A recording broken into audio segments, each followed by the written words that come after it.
ਸਤਿ ਸ਼੍ਰੀ ਅਕਾਲ, ਸਵਾਗਤ ਹੈ ਤੁਹਾਡਾ ਸਾਰਿਆਂ ਦਾ ਇਨਫੋਕਸ ਦੇ ਵਿੱਚ। ਮੈਂ ਹਾਂ ਰੁਪਿੰਦਰ ਕੌਰ। ਆਓ ਵੇਖਦੇ ਹਾਂ ਕੀ ਹੈ ਖਾਸ ਅੱਜ ਇਨਫੋਕਸ ਦੇ ਵਿੱਚ। ਇਸ ਪੈਂਡੈਮਿਕ ਦੇ ਚਲਦਿਆਂ ਲੋਕਾਂ ਨੂੰ ਕਈ ਤਰ੍ਹਾਂ ਦੀਆਂ ਦਿੱਕਤਾਂ ਦਾ ਸਾਹਮਣਾ ਕਰਨਾ ਪੈ ਰਿਹਾ ਹੈ। Online child exploitation, mental issues, health issues, ਅਜਿਹੇ ਕਈ ਇਸ਼ੂਜ਼ ਵਾਰ-ਵਾਰ ਸਾਹਮਣੇ ਆ ਰਹੇ ਨੇ।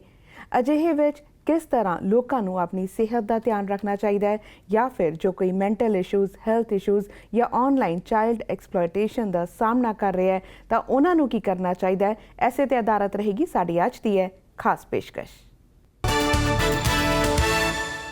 इस पैंडेमिक के चलदियां स्कूल्स बंद कर दिए गए हैं, पर कई सूबियां वालों जून तो स्कूल खुलण की शुरुआत की जा रही है। पर ऑनलाइन स्टडीज़ दौरान किस तरह फिजिकल एजुकेटर्स ने मदद की थी बच्चों को हेल्दी रखने लई, एक्टिव रखने लई, ऐसे संबंधी गलबात करते हाँ Red Willow public school Brampton के फिजिकल एजुकेटर्स उमर ताहिर ते कैंडल नाइट्स दे नाल। Hello mister Tahir and mister Knights, thank you so much for joining the call. Good afternoon. Good afternoon. How are you? Thank you for having us. It's a pleasure. We would like to know, during this time of pandemic, when everything has moved digital, all the classes, all the learning, all the activities, they are going online. How difficult was it to move your gym class online? Well, initially there was some challenges. We needed to make sure that our school community had technology and they were familiar with Google Classroom, because that's what we're using as our online platform. Mr. Knights and I also consider that a lot of our students might not have access to equipment at home or a safe place. So when we're planning our phys ed lessons, we make sure to encourage them to find equipment that they already have in their house, like a backpack full of textbooks or a laundry detergent jug. So we ask them to be creative. Mr. Knights, anything you'd like to add?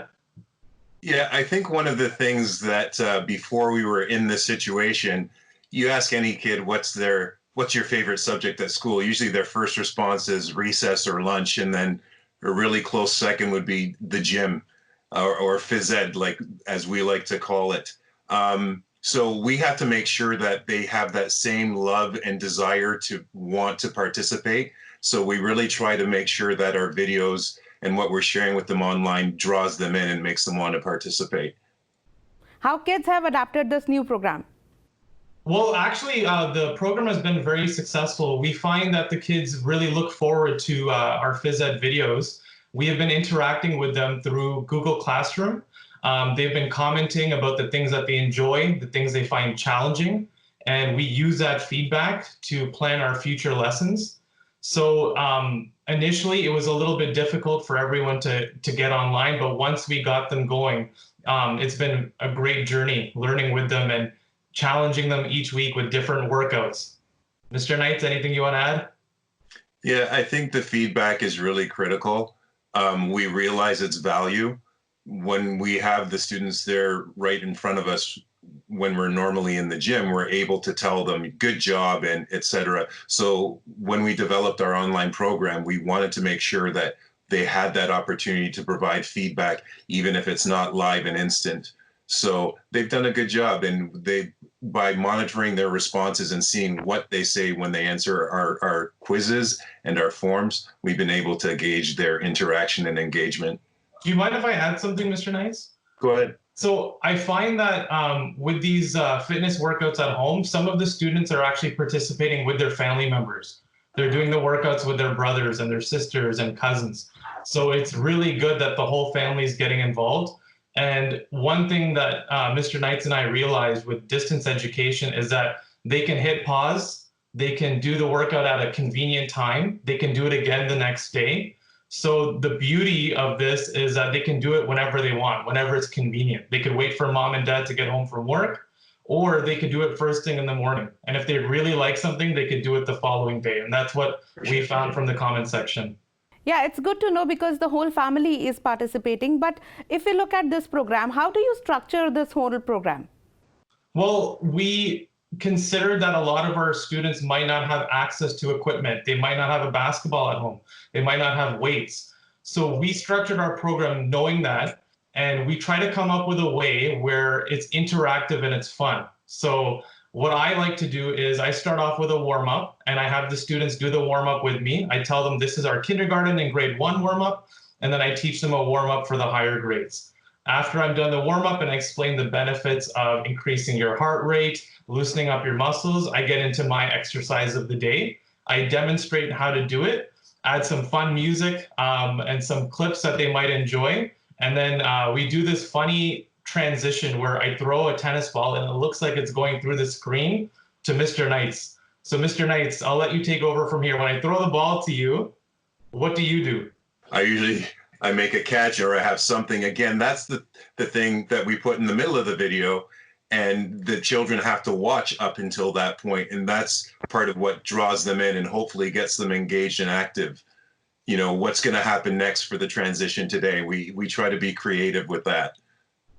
And then what we also do is if I'm doing a lower body workout, I'm focusing on the legs. Mr. Knights will do a workout for the arms. So by the end of the video session, they would have done a warm up, a lower body workout with myself, an upper body workout with Mr. Knights, and then he does a cool down stretch, focusing on breathing, checking your pulse, and then we sign off from there.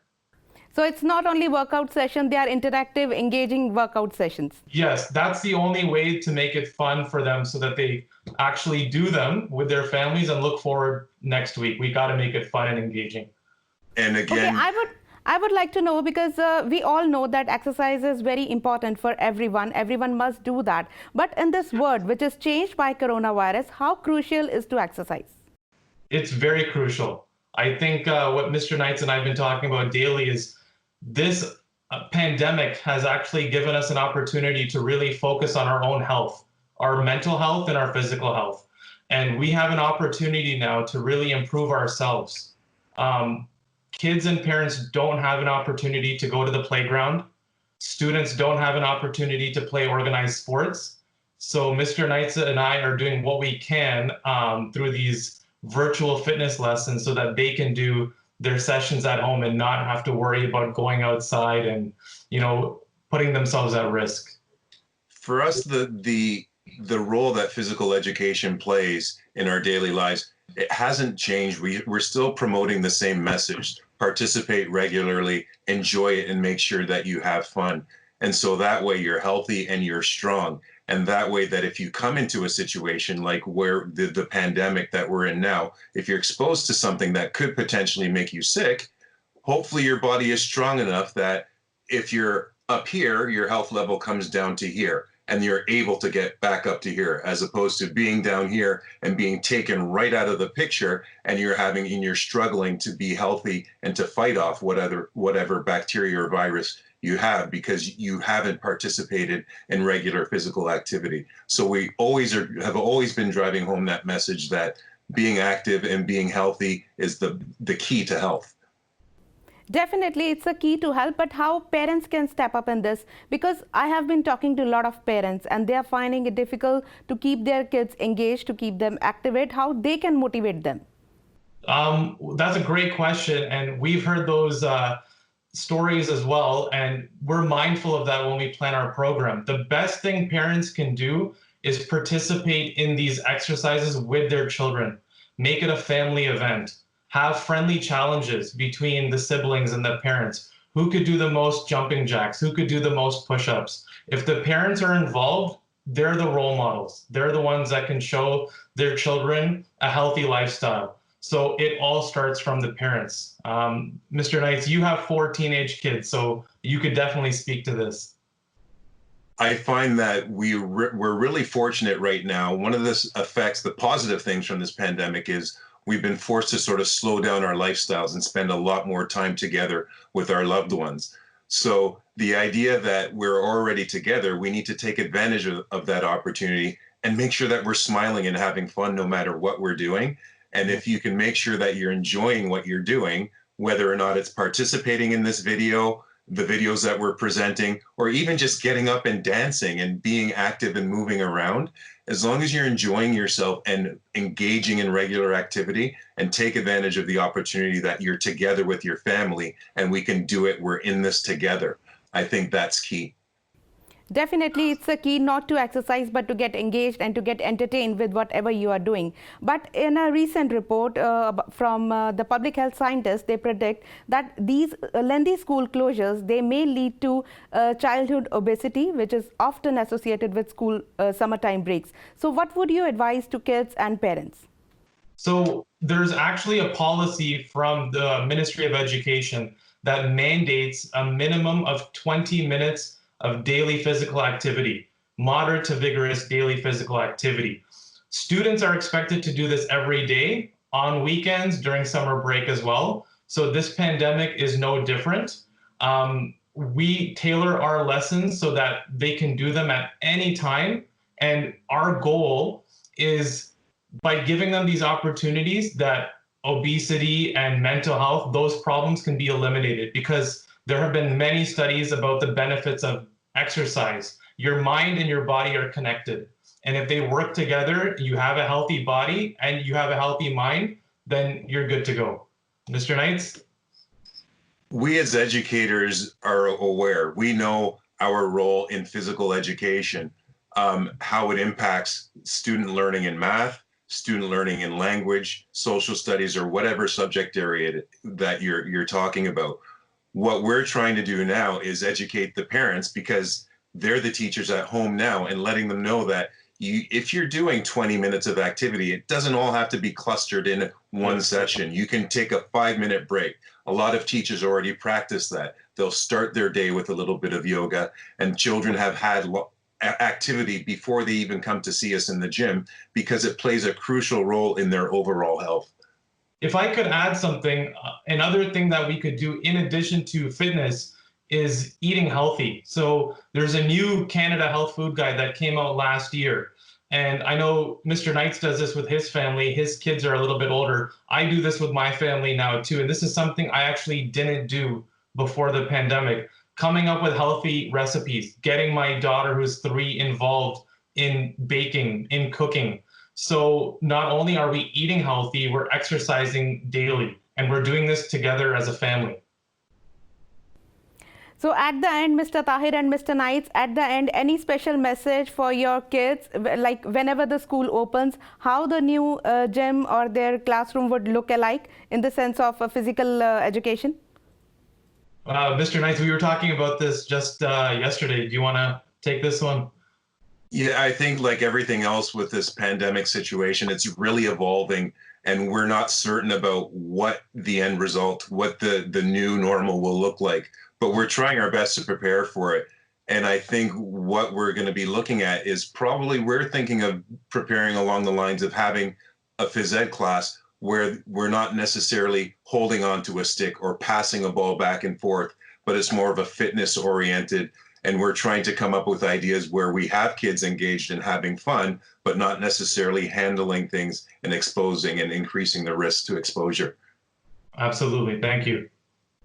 Mr. Knights and Mr. Tahir, thank you so much for joining the call and sharing all this important information with us. Stay safe. It's really been a pleasure. Thank you for having us. Red Willow, we miss you. Peel District School Board, thank you. And we miss you all. Everyone stay home, stay safe. Thank you so much, PTC. In focus ਵਿੱਚ ਫਿਲਹਾਲ ਸਮਾਂ ਹੋ ਗਿਆ ਇੱਕ break ਦਾ। Break ਤੋਂ ਬਾਅਦ ਸਾਡੀ ਇਹ ਖਾਸ ਪੇਸ਼ਕਸ਼ ਜਾਰੀ ਰਹੇਗੀ ਤੇ ਗੱਲਬਾਤ ਕਰਾਂਗੇ child youth and family counsellor ਦੇ ਨਾਲ ਇੱਕ ਛੋਟੀ ਜਿਹੀ ਬ੍ਰੇਕ ਤੋਂ ਬਾਅਦ।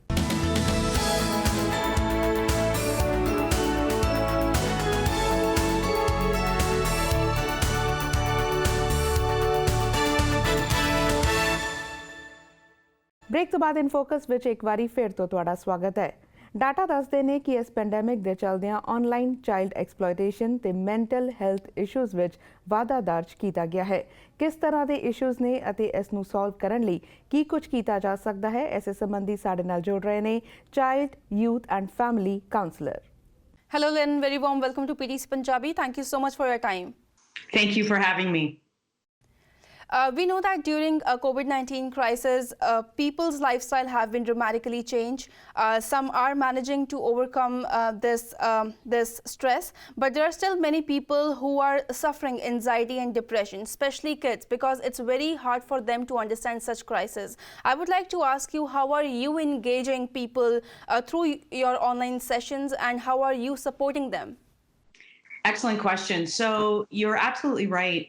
We have mental health and physical health that affect everybody on a daily basis. And right now, we're in a bit of a crisis, which increases people's stress levels. So presently, I am offering mental health therapy to children and families through phone or through secured online platforms. During this isolation measures, we know that digital dependency has increased. Kids are spending more time online. What do you think? How vigilant parents need to be about what apps the child is using and who they are engaging with?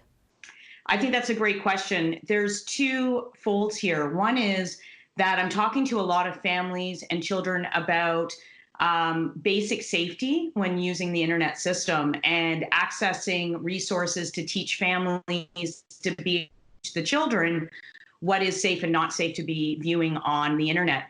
I also encourage families to maybe not always be on top of their children, but being aware on a daily basis of what they're doing and who they're engaging with.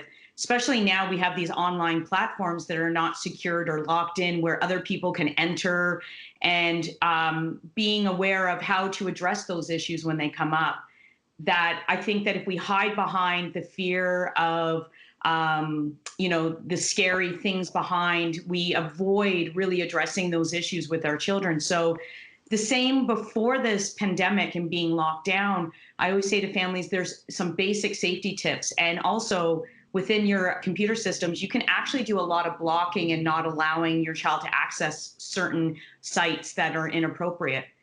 But what I'm actually finding, what's happening, for the messaging I'm getting from a lot of the families is not more so appropriateness of the internet system, but using it at late nights. So what we know is that science tells us that when you look at screens for long periods of time, it can affect your body. And what I'm finding is that we're having a lot of children not sleeping. And so I'm talking to a lot of parents about the blue light that's in screens, actually, and that will suppress the body's release of melatonin. So we're having a lot of children not sleeping. And then when we don't get enough sleep, we have some acting out behaviors and some increase of not being able to address stress and being able to cope. Absolutely. I was talking to a Peel Regional Police Constable, and I was talking to him about the online child exploitation cases. Even he mentioned that it's more of a parent's responsibility to take care of the kids.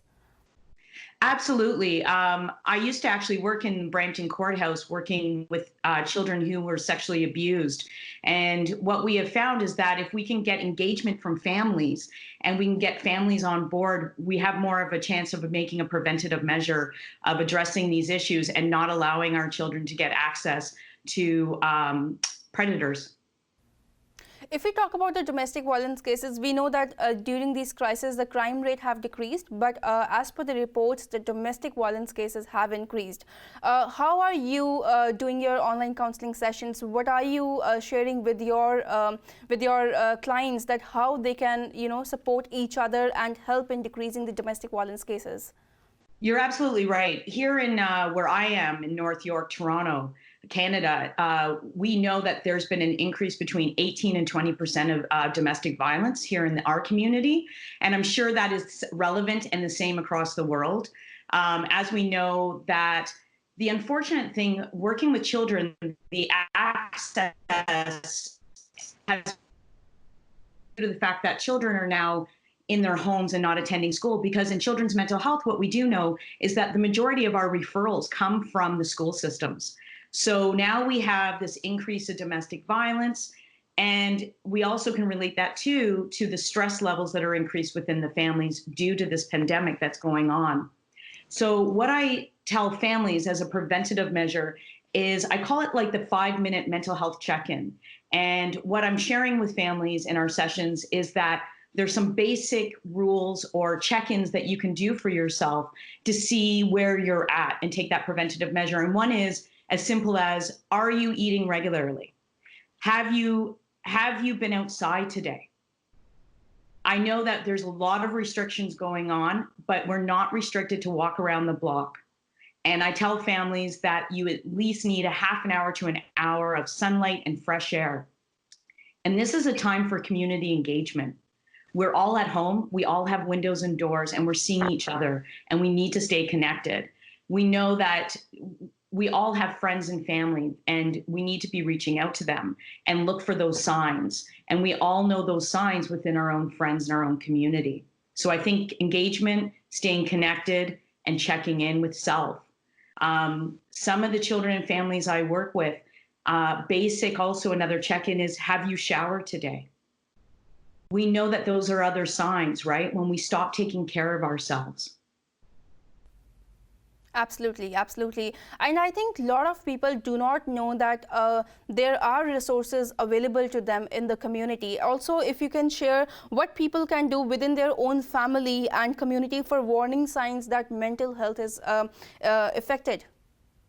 Absolutely. And that would be my number one, I say to families, is stay connected. Being able to, even that phone call, that Skype, we all have friends. I have friends who are feeling very isolated, and I continuously reach out, even if it's just a hello.